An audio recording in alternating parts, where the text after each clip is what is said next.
The alarm sounded in the cargo hold of a deep space hauler making its way through the outer sectors. Captain looked up from his console, frowning at the unexpected noise. His ship was 3 months into a routine supply run, carrying medical equipment and construction materials to the mining colonies on the edge of human space. "What is that?" asked, rising from her seat at the navigation station. She was the first officer, a calm woman who rarely showed surprise, but now her eyes were wide. His fingers flew across his console. As the ship's navigator, he monitored all incoming signals. "It's a distress call," he said quietly.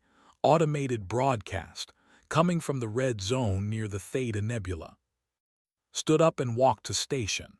The red zone was dangerous space, filled with radiation storms and gravitational anomalies that could tear a ship apart. Most vessels avoided it completely. "Can you get more details?" "Working on it," replied. The console beeped as data streamed across the screen. "It's a science vessel, the Harmony's Promise. They're saying life support is critical, 47 crew members on board." Emerged from the engine room, wiping his hands on a cloth. The engineer was a stocky man with grease permanently under his fingernails. "Did I hear distress call?" "Ship confirmed, in the red zone." Appeared behind, her medical bag already in hand. The ship's doctor never waited to be called when people needed help. "How far away are they?" Checked his calculations. "About 4 hours at maximum speed, but Captain, the red zone." "I know what the red zone is," said. He pulled up the star chart on the main display. The nebula glowed red on the screen, warning symbols flashing around it. "Can anyone else reach them?" "Checking Galactic Council rescue channels now," said. Her face grew grim. "Nearest Council ship is 6 days away. They are saying they have 18 hours of life support remaining." The bridge fell silent. Everyone understood what that meant. If they didn't go, those 47 people would die. "What do we know about?" asked. Pulled up the database entry. "Crystalline-based species from a low-gravity garden world. Average height 1 meter, very fragile compared to most species." He paused. "It says here they're peaceful researchers, no military vessels." Studied the route to the distress signal. The path cut straight through the worst part of the red zone. Meteor storms, radiation levels that could cook a ship's crew, gravitational wells that appeared without warning. He had avoided this region for his entire career. "Captain," said softly, "we can make it. The is sturdy. We've been through worse." "Have we?" asked. Crossed his arms. "Hull is reinforced. Radiation shielding is good. Engines are running strong. I can get us there." "They'll die if we don't go," added. Looked at each of his crew members. They had been together for 5 years, hauling cargo across human space. They had survived equipment failures, pirate encounters, and bureaucratic nightmares. But this was different. This was volunteer work with a high chance of getting them all killed. "Let's vote," said. "All in favor of attempting rescue." 4 hands went up immediately, smiled despite himself. He raised his own hand. "Send them a message, tell them we're coming, tell them to hold on." His fingers danced across the keyboard. Message sent. 40 minutes later, they received a response. His face went pale as he read it. "What is it?" asked. They're asking us to confirm our point of origin," said slowly. "Tell them Earth," replied. Sent the confirmation. The response came back almost instantly. This time it was a direct communication, not automated. A translated voice crackled through the speakers, high-pitched and trembling. "Did you say Earth, as in the planet Earth, 3rd planet from Sol?" "Confirmed," responded. "We're a human cargo vessel. We received your distress call. We're 4 hours away." There was a long pause. Then, "Your database listing. It says Earth is a Class 12. Leaned toward the communication panel. "That's correct. Is there a problem?" Another pause. "The highest hazard classification is Class 12. Your gravity is 3 times galactic standard. Your atmosphere contains corrosive oxygen. Your planet is listed as extremely dangerous." Exchanged glances with his crew. They had heard this before, from the few alien species humanity had encountered since developing faster-than-light travel. Earth scared them. "We're just here to help," said calmly. "We're not going to hurt you." The voice wavered, but the protocols are classified as unstable, unpredictable. The Galactic Council suggests extreme caution when— "We're coming to save you," interrupted gently. "That's all. We'll be there in 4 hours." The communication went silent for a moment. Then, "This is Captain of the Harmony's promise. We accept your assistance, thank you." The transmission ended, laughed. "They sound terrified of us." "Can you blame them?" said. "Think about it from their perspective. They're delicate crystal people from a garden world and suddenly are coming to rescue them." Settled into his captain's chair. "Plot the safest route through the red zone. I want engines at maximum. Monitor all systems. Prepare the medical bay for alien physiology." "We don't have data on biology," pointed out. "Then improvise," said. "We'll figure it out when we get there." The changed course, turning toward the red nebula. Ahead, space glowed crimson with radiation and stellar dust. Somewhere in that chaos, 47 frightened researchers waited for rescue from the last people in the galaxy they wanted to see. Gripped his armrests as the ship accelerated. "Let's bring them home." The red zone lived up to its reputation. The shuddered as it entered the outer boundary of the nebula, and warning alarms immediately started blaring across every console. "Radiation levels rising," reported, her voice steady despite the ship rocking around them. 30% above safe limits, 40, 50. His hands moved across the flight controls, shields holding. "For now," called from engineering, "but we're going to take a beating." The ship lurched violently to the left. Through could see chunks of rock and metal floating past, debris from old wrecks and shattered asteroids. The gravitational fields in this region were unstable, pulling objects in random directions. "Meteor shower ahead," announced, his eyes locked on the sensor display. "Big one, 300 meters wide." "Grip the controls, hold on." The Dove, rolling sideways as rocks the size of buildings streamed past. One scraped along the hull with a screech of metal on metal. Another shot past the bridge window so close that flinched. "Hull breach on deck 3, said. The engineer was already moving, grabbing his equipment. "Small one, but it's venting atmosphere." "Can you patch it?" asked. "I'll have to go outside," replied. He was already pulling on his radiation suit, checking the seals. "Outside," protested, "in this." Grinned, "I've done worse." 3 minutes later, was magnetic walking along the ship's hull while it accelerated through a radiation storm. Watched through the external cameras, his heart in his throat. The engineer moved carefully but quickly, carrying a welding torch and emergency sealant. On the ship, Captain watched the same feed. His crystalline body trembled as he saw the human working in an environment that would kill any within seconds. The radiation alone should have burned through the suit. The gravitational shears should have torn the small figure off the hull. "They're insane," whispered to his crew. "Completely insane." His science officer, a younger named, stared at the screen.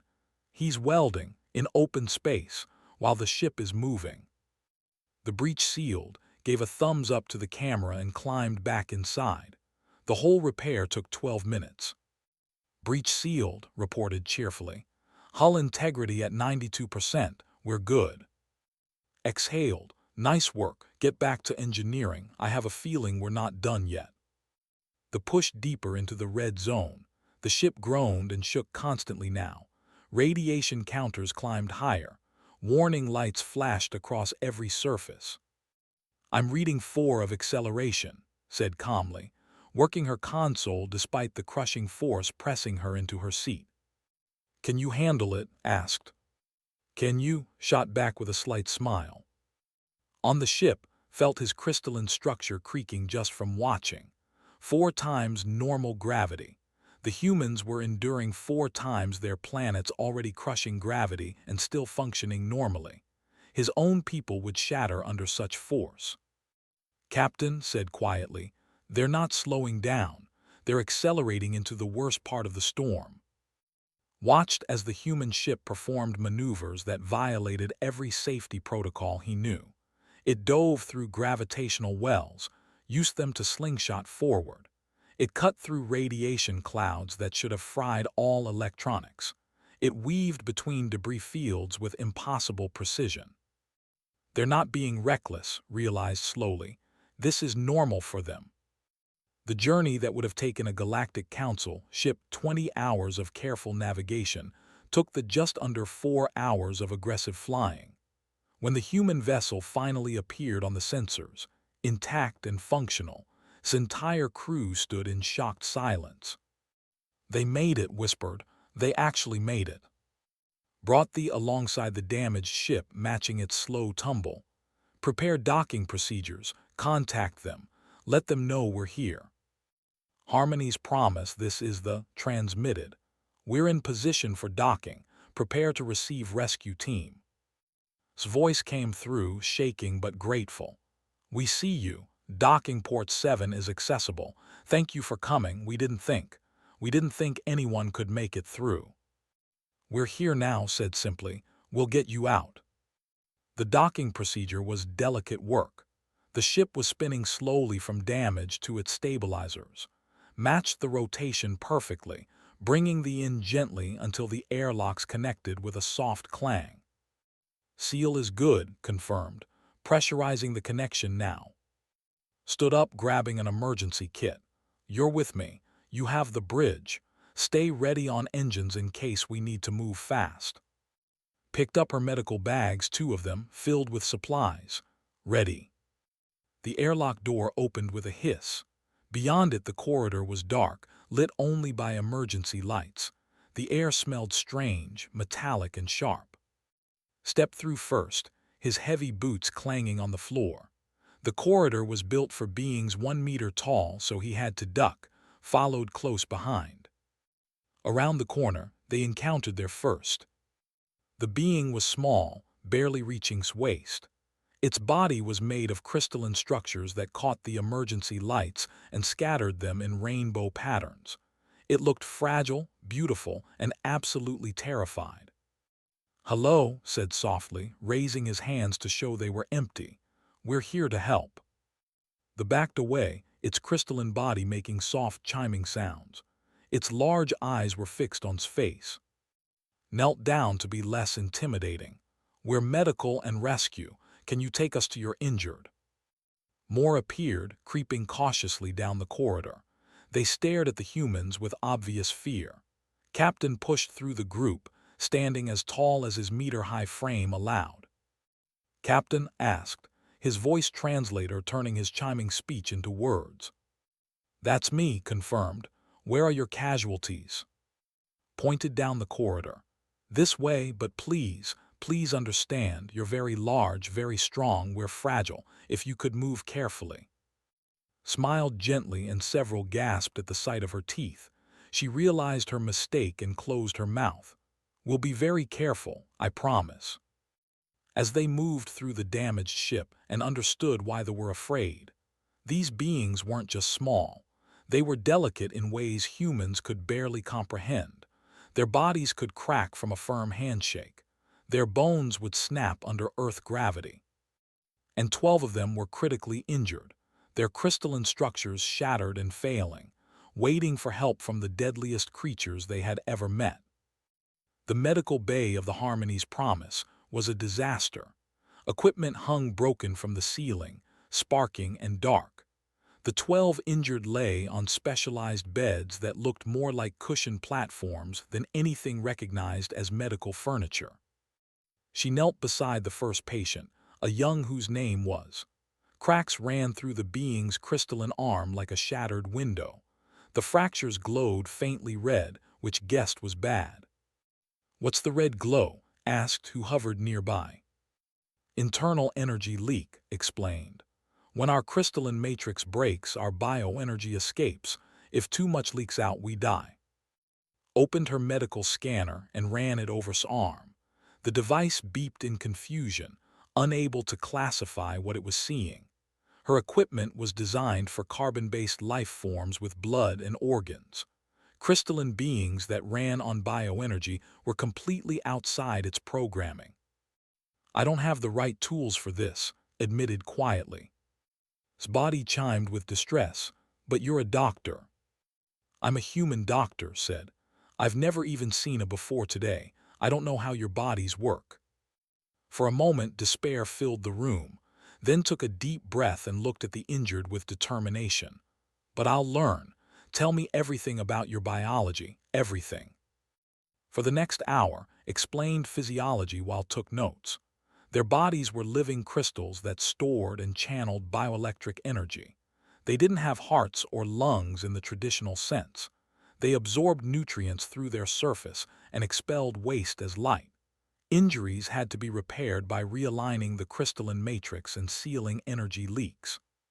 "Your normal medicine uses quantum resonance fields," said. "Very precise, very delicate. We don't have that equipment anymore. It was destroyed in the accident." Looked at her medical bags, filled with bandages, drugs, surgical tools, and instruments designed for rough human bodies. Nothing delicate, nothing precise enough for beings who could crack like glass. She contacted the "I need you over here. Bring your engineering kit." "Engineering?" asked confused. "We're going to improvise," said. Arrived 15 minutes later, his tools clanking in their bag. He stared at the injured with wide eyes. "Wow, they really are like living crystals." "Can you create something that generates a stable electromagnetic field?" asked. "Precise control, variable frequency." Scratched his head. "Yeah, I can rig something from spare parts. What's it for?" "Realigning their crystalline structure," explained. "If I'm understanding this right, we need to vibrate the broken pieces at the correct frequency to make them reconnect." Looked at her with something like hope. That might work, but the frequency has to be exact." "Then we'll test until we get it exact," said firmly. Worked for 2 hours, building a device from spare parts, wiring and components salvaged from the ship. Worked beside him, learning as she went. The watched in amazement as the two humans collaborated, their hands moving with confidence despite working with completely unfamiliar technology. "How can they do this?" whispered two. "They've never seen our equipment before." "I don't know," replied, "but look at them, they're not giving up." When finally powered up his improvised device, it hummed to life. Carefully adjusted the settings, running tests on small crystal samples provided. Each test brought her closer to the right frequency. "There," she said finally, "I think that's it." She positioned the device over his injured arm and activated it. They held their breath. The humming changed pitch, and slowly, impossibly, the cracks in his arm began to close. The crystalline structure realigned itself, the red glow fading. "It's working," breathed. "Stars above, it's actually working." But the energy leaks remained. Frowned, thinking. Energy leaking out meant they needed something to seal the gaps, something that would bond with crystalline structure but not interfere with bioenergy flow. She looked through the Scargo manifest on her tablet. Medical supplies, construction materials, industrial compounds. Then she saw it. She called over the communicator, "Bring me sample container 47 from Cargo Bay 2. The silicon-based sealant." "The toxic waste stuff," voice crackled back. "The container literally has hazard warnings all over it." "Yes, that one," confirmed. Looked horrified. "Toxic waste? You want to use toxic waste on my crew?" "It's only toxic to organic life," explained. "You're crystalline-based, different chemistry, and silicon bonds with crystal structure. I think it might seal your energy leaks." "You think's voice rose. You're not sure." Met his eyes. "I'm not sure of anything right now, but is dying, I have to try something." Looked at the young whose glow was getting dimmer. Finally, he nodded. Do it. The silicon sealant was carefully applied to the repaired cracks, worked with steady hands, spreading the compound in thin layers. It bonded immediately with the crystalline surface, hardening into a transparent seal. The red glow stopped. Color brightened. The young sat up slowly, flexing the repaired arm. The pain is gone, said, wonder in his voice. I can feel energy flowing properly again. Sagged with relief, then she looked at the 11 other injured. Okay, let's do the rest. She worked through the night by human standards. The needed rest periods had to sleep after a few hours, but kept going, moving from patient to patient. Stayed with her, adjusting the equipment, making improvements. Brought supplies. Coordinated everything from the keeping both crews organized. Came by 6 hours into the operation. When did you last sleep? I'll sleep when they're stable, replied, not looking up from her work. By the 11th hour, all 12 patients were repaired and stabilized. Finally allowed herself to sit down, her hands shaking from exhaustion. Approached her carefully. Doctor, what you did today. Our own doctors would need days of preparation and perfect equipment. You did it in hours with scraps and improvisation. That's what we do, said tiredly. We adapt. On your world, asked slowly, is everything a crisis that requires adaptation? Laughed softly. Pretty much. Earth doesn't make things easy. You learn to solve problems or you don't survive. Brought her water in a container, drank it gratefully, the stared. You consume oxide, one of them asked, directly. We call it water, said. It's what we're mostly made of. But that's a universal solvent, the protested. It breaks down most substances. Shrugged, works fine for us. During a break, the humans shared their ration packs with Curious. The crystalline beings were horrified by what humans considered food. Preserved meat, dried vegetables soaked in vinegar, bread with active bacterial cultures. You eat decay? Asked, looking at the fermented vegetables. Kimchi said cheerfully, it's delicious. And this brown liquid, pointed its drink. Coffee, explained. It's made from roasted seeds, has caffeine to help us stay awake. You consume stimulants for recreation. Was taking notes now, his scientific curiosity overcoming his fear. Pretty much, confirmed. The cultural exchange was strange and awkward, but walls were breaking down. They were learning that weren't monsters. They were just people from a very harsh world who had learned to be strong, resourceful, and incredibly stubborn. And they were people who would work themselves to exhaustion to save strangers. His console started beeping just as the last patient was declared stable. He looked at the sensor readout and his face went pale. Captain, he called urgently, we have company. Was on the bridge in seconds. What is it? 3 ships, replied, pulling up the tactical display. Configuration, raiders, they're on an intercept course. They were well known in this sector. Pirates and slavers who preyed on disabled ships in ungoverned space. They took cargo, technology, and sometimes crew members to sell on black markets. Calculated distances. They'll be in weapons range in 20 minutes. Activated ship-wide communication. All hands battle stations. We have hostiles incoming.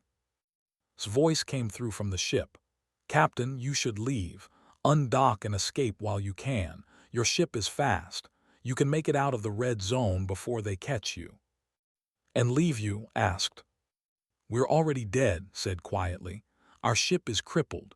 Life support will fail in a few hours anyway. There's no point in all of us dying. Save yourselves. Looked at his crew, shook her head, crossed his arms stubbornly. Jaw was set, had just appeared on the bridge, exhausted but determined. We don't leave people behind, said into the communicator. We're staying.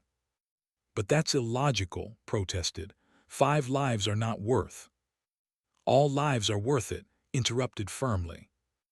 The ships closed in. They were predator vessels built for speed and aggression. Each one was armed and dangerous. There was a cargo hauler with minimal weapons and shields designed for radiation, not combat.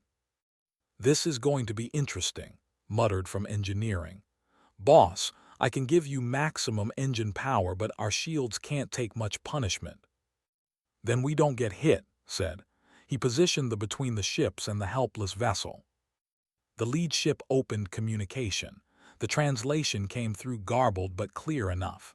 "Cargo ship, surrender your vessels and crew. Resistance will result in destruction." "This is the," replied calmly. "We're on a rescue mission. Leave us alone." The captain laughed a harsh sound. "You defend a dead ship. Stupid. We take both vessels now." The transmission ended. The ship spread out, preparing to flank the human ship. "Here they come," warned. The first ship opened fire. Energy bolts streaked across space, yanked the controls hard, sending the into a tight spiral. The bolts missed by meters. "Return fire," ordered. The small defensive guns activated, shooting back. The laughed again over open channels, their shields easily absorbing the weak weapons. On the ship, the crew watched in horror and awe. The human vessel was outmaneuvered and should have been destroyed in the first exchange. But Captain was flying like someone possessed. The Dove rolled and twisted through space, used the red zone's hazards against the. He led one ship through a radiation cloud that fried its sensors. He used a gravitational anomaly to slingshot around and get behind another. "They're fast," observed, tracking the enemy ships. "We're faster," replied through gritted teeth. The ship shook as a bolt clipped their rear shields. Warning alarms blared. "Shields at 60%, reported. "I'm rerouting power, but I can't keep this up forever." Was working frantically at his station. "Captain, I have an idea. It's crazy." "Right now, crazy is all we've got," said. "The cargo," explained rapidly. "We're carrying mining explosives. If we vent them into space and detonate them at the right moment." "Improvised minefield," finished. "I like it." "Do it," ordered. His fingers flew across his controls. The cargo bay doors opened, and canisters of mining explosives began floating out into space. They left a trail of them as it maneuvered.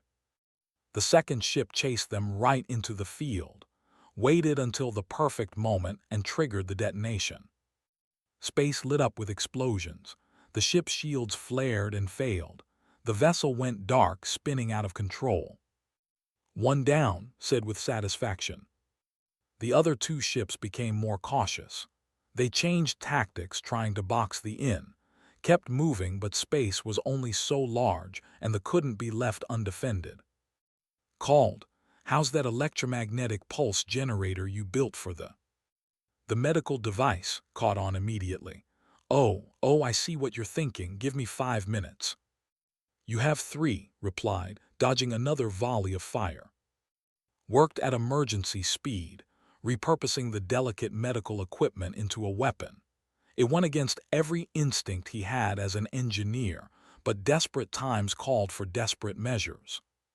"Ready," announced. "But boss, this is gonna overload our power systems.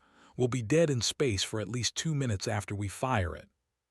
"Then we better make it count," said. "Calculate firing solution. We need to get close to both ships." They accelerated directly at the 2 remaining vessels. It was a suicide run by any tactical standard. They saw the cargo ship charging them and opened fire with everything they had. "Shields failing," reported. "Hull breach on deck 2, called out. "Almost there," said calmly, his hands steady on the controls despite the ship shaking itself apart around them. Grabbed onto her console as the ship bucked violently. "This is insane."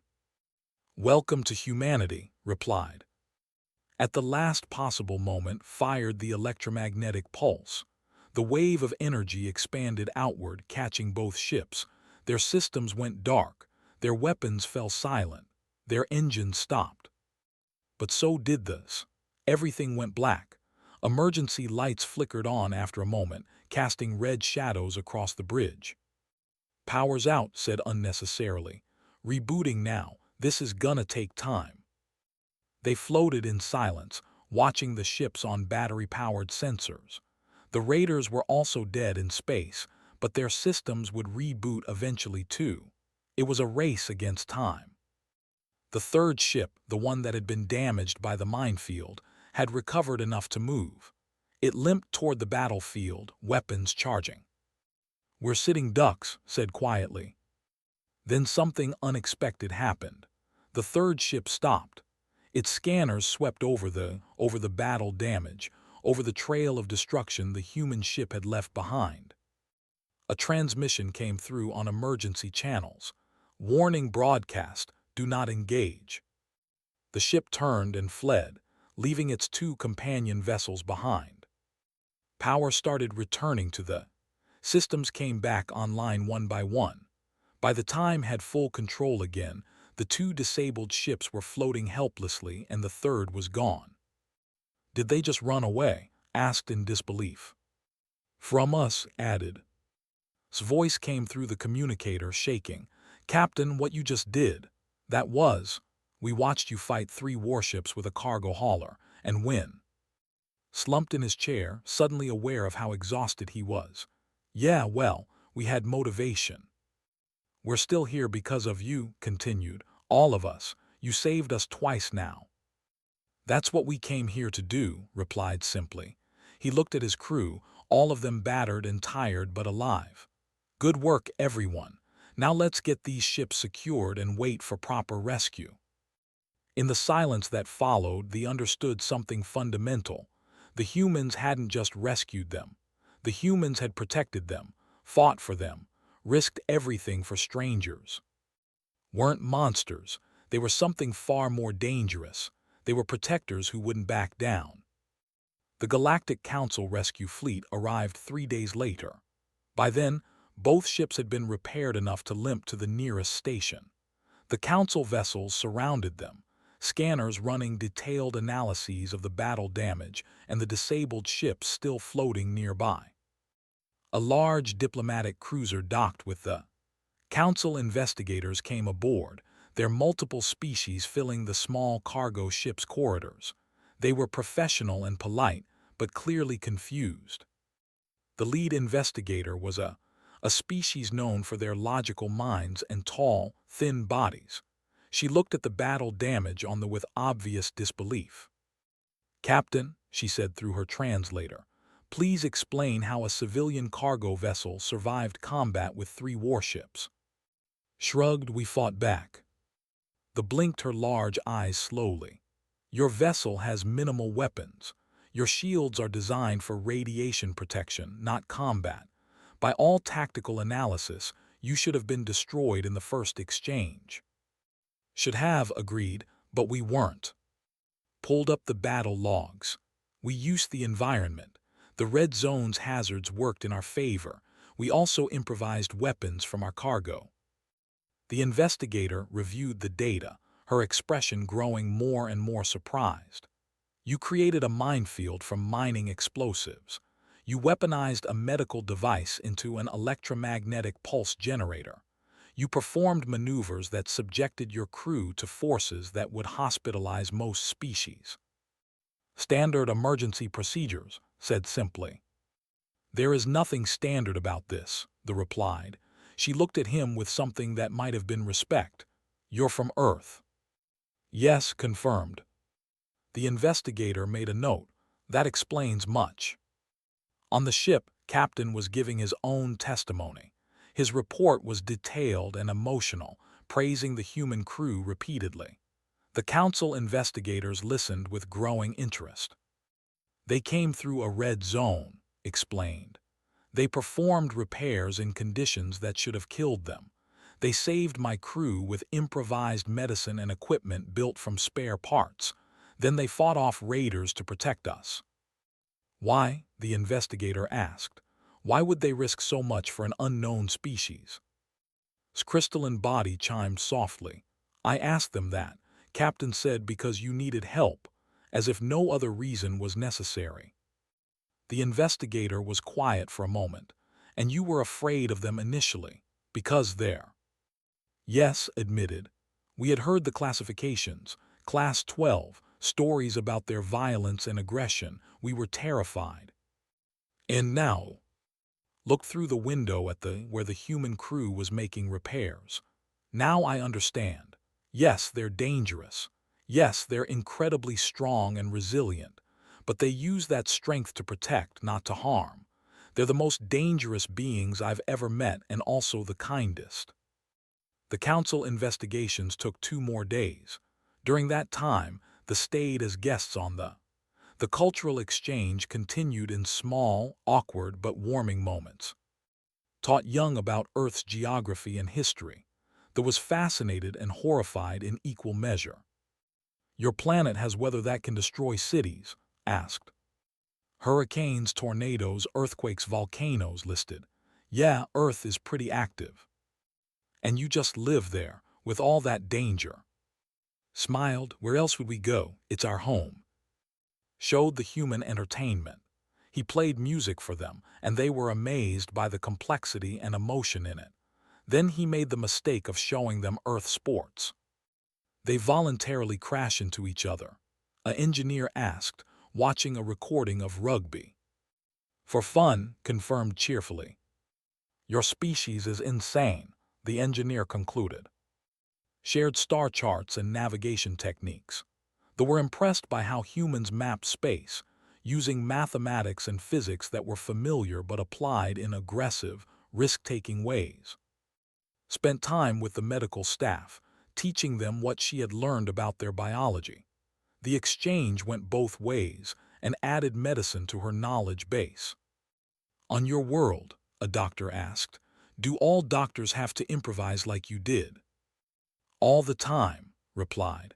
Medical school teaches you the basics, but real practice means adapting to what you have available. The doctor chimed thoughtfully. You're taught to expect chaos. We're taught to work through it, corrected gently. During a shared meal, worked up the courage to ask the question that had been bothering him. They sat in the small galley, eating his rations while absorbed nutrient solution. Captain, why did you really come? Asked. You risked your ship, your crew, your lives for us, for strangers. Was quiet for a moment, considering his words. On Earth, life is hard. The planet itself tries to kill you most days. Extreme weather, dangerous animals, diseases, disasters. The only reason humanity survived is because we help each other. He took a drink of water. When I was younger, I was in a building collapse during an earthquake. I was trapped for 6 hours. Other people dug me out, risked themselves to save me. They were strangers. They didn't have to help, but they did. Listened carefully. That's what we do, continued. We survive by helping. When someone is in trouble, you go, you help. Because someday you might be the one who needs help and you hope someone will come for you too. But we're not even the same species, pointed out. Smiled, doesn't matter, you needed help, that was enough. On the 5th day, the council completed their investigation. The investigator called both captains to a formal meeting aboard the diplomatic cruiser. The Galactic Council has reviewed all evidence, she announced. Captain and the crew of you are officially recognized for exceptional service and bravery in the rescue of the Harmony's Promise. And his crew stood uncomfortably in their work uniforms while medals were presented. They looked more embarrassed than proud. Additionally, the investigator continued, Captain has made a formal request that humanity be invited to join the Galactic Council. His eyebrows rose. Really? Stood up, your species has proven itself, not just strong but good. The galaxy needs people like you. The investigator nodded. The request will be reviewed. However, I can tell you that the Assembly's endorsement carries significant weight. Other species have also expressed interest in formal contact with Earth. Other asked. You're not alone, the investigator said. There are other species from harsh worlds. They've often been marginalized, feared, but your actions have shown that species can be valuable allies. Over the next weeks, as both ships made their way to the nearest major station, news of the rescue spread. The story captured galactic attention. A human cargo crew saving through impossible odds became famous across countless worlds. Some species were still afraid of humans, others were curious. A few reached out with friendship. The galaxy's perception of Earth and began to shift. On the life slowly returned to normal, the ship was repaired, cargo was restocked, new contracts were signed. The crew stood together on the observation deck, looking out at the stars. They had accomplished their delivery, collected their hazard pay, and even received bonus payment from the grateful. So said, breaking the comfortable silence, "What now?" Smiled, looking at his crew, his family. "We get back to work." "Just regular cargo runs?" asked. "Maybe," replied, "or maybe someone else will need help." Pulled up his console. "Actually, boss, we've already gotten 3 requests, other species asking specifically for human assistance on difficult jobs." "Word spreads fast," observed. Considered the requests: dangerous routes, difficult conditions, jobs that other species couldn't or wouldn't take, the exact kind of work that humans with their resilience could handle. "Let's look at them," he decided. "If someone needs help, we should try." Laughed softly. "We're going to end up being the galaxy's emergency response team, aren't we?" "Could be worse jobs," said with a grin. They turned toward the shipping lanes, ready for whatever came next. Behind them, the red zone nebula glowed softly in the distance, no longer quite as terrifying as it had been. Somewhere in the galaxy, Captain and the crew of the Harmony's Promise were spreading stories about the humans who saved them. About who were dangerous, yes, but also brave and kind, and unwilling to abandon anyone in need. The galaxy was learning a new lesson. Didn't just create survivors, they created protectors. They created people who understood that strength meant nothing if you didn't use it to help others. And when the next distress call came, as knew it would, they would answer it. Because that's what humans did. That's what did. They helped. The stars stretched out before them, full of possibility and new friends waiting to be made. They accelerated into the darkness, its crew ready for whatever challenges lay ahead. Somewhere on Earth, in the records of a small cargo company, a new note was added to this file. Available for emergency rescue operations. Will go anywhere. Will help anyone. It was a promise, and humanity always kept its promises.